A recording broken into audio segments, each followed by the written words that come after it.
Nailed it. Perfect. So this is Wiley and Shasta and their 2017 Tacoma. What'd you start with, Wiley? 2017 Tacoma. SR5? Yeah, SR5. SR5 with the V6. None of the bullshit. Yep. So, you want to explain what's done to it? Probably the most obvious thing is the camper, but we could maybe start with the suspension first.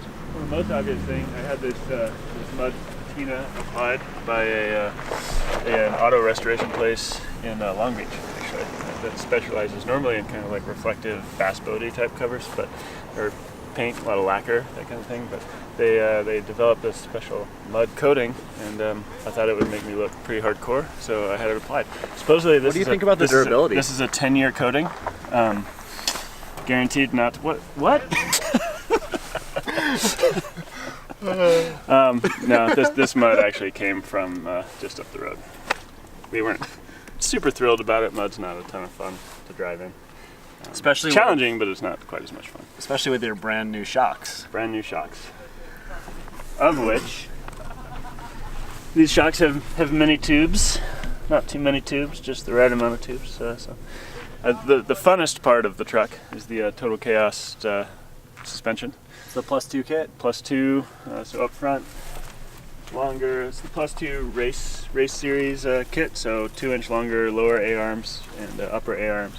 Longer axle shaft. It has a King coilover and a King bypass shock up front. And yeah, we're running a BFGoodrich 34, 10.5, 17 tires on some Method beadlock wheels. Why'd you go long travel? Drive faster in the desert mostly, but pretty much everywhere. More travel, more time for the suspension to absorb the energy of the big bumps. And then you've got lets you keep the wheels on the ground. spring under kit in the rear with the Deaver pack and bump stops. Yep. So it's also a Total Chaos kit. So it's a Deaver leaf pack. The spring has been moved from the factory. It comes on spring bolts to the top of the axle. This kit moves the spring to underneath the axle. It lets you get more up travel without lifting the truck any more than necessary. And again, a King bypass shock with a aftermarket shock hoop. So shock relocation kit from Total Chaos, and King hydraulic bump stops as well. And engine-wise, you're just running the pedal commander? Just the pedal commander. That's it? And only, it depends. I turn it off in the technical stuff, but for the faster stuff, I like. It doesn't make the truck any faster at all, or it doesn't make any more power, but it just changes the way the pedal feels. So it's like putting a different bell crank on your carburetor. So it makes it a little more sensitive. And then we can talk about kind of what's underneath all of this upper patina here. It's the Go Fast camper. It is. Of which you are the mastermind. Yes. So this is underneath. This is the Go Fast camper. So it's a steel tube space frame. It's 065 wall tubing, so it's pretty thin. The whole actual metal tube structure only weighs about 60 pounds. All the panels open up. It's not really the best day for cabana mode, but if you're out in the desert, it's perfect. Or if you just need access to your warm things. And why is that fabric hanging down, Wiley? It's because I like to run it in bunk mode, since when it's only me. It basically means these panels reconfigure. You can turn one of them 90 degrees, so if you have two people sleeping up there, you can run it one way, but if it's just one person, you can just put in the lengthwise panel and sleep on it like a bunk bed and leave the whole rest of the side of it open. Does the fabric always hang down like that? Not if you run it the way Graeme likes to run it, where the panel runs across, but that's... Mostly just for social media. Yeah, that's not how I run it though, because then you have to move panels around.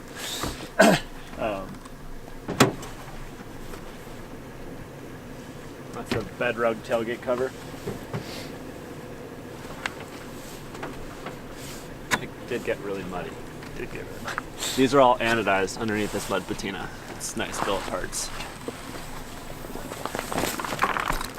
A little ice. It's been cold. Although everyone says warm in the tent. Yeah. It's So.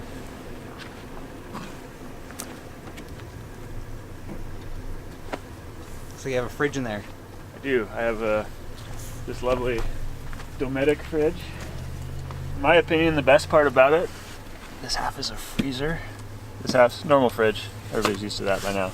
But the freezer half, you can travel in proper style. Right there. Although it's freaking cold out. So. I'm still eating them though. So why do you use action packers and stuff? Why not like a big drawer system? I like to use just a bunch of boxes because a lot of the drawers are heavy, or at least the drawers that will hold up are heavy.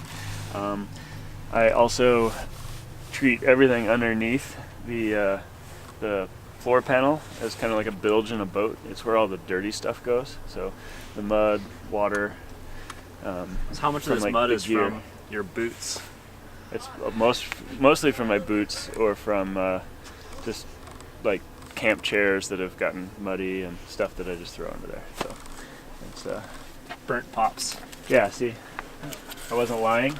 I really have been eating the outer pops. It's not just put on a colorful show for the fridge folks back home. But I also like the versatility. So sometimes I use the truck, to haul stuff around. Sometimes I use it to go motorcycle riding. So what I pack is going to be different every time. So I just kind of want to be able to throw different boxes in depending on what it is that I'm doing with the vehicle. And as you can see, stuff gets really dirty on these trips. So I kind of like to be able to pull everything out and literally hose the inside out and to keep it clean. And you can hose the inside of the tent out if you pull the mattresses out, right? Yep. And power wash the whole thing. Looks like it needs a power wash now. It does. Although, probably not recommended on a day that's below freezing.